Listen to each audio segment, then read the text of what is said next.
This is the new Firefly Nintendo Switch controller from FunLab. In the box, you'll get a USB-C to USB-A cable, a D-pad, and a multi-language manual.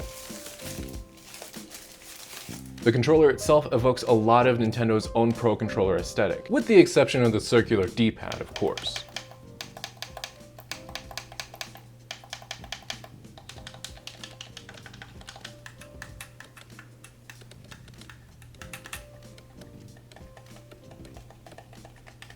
Of course, the Firefly's main feature is some really cool built-in LEDs, complete with a Tears of the Kingdom themed pattern.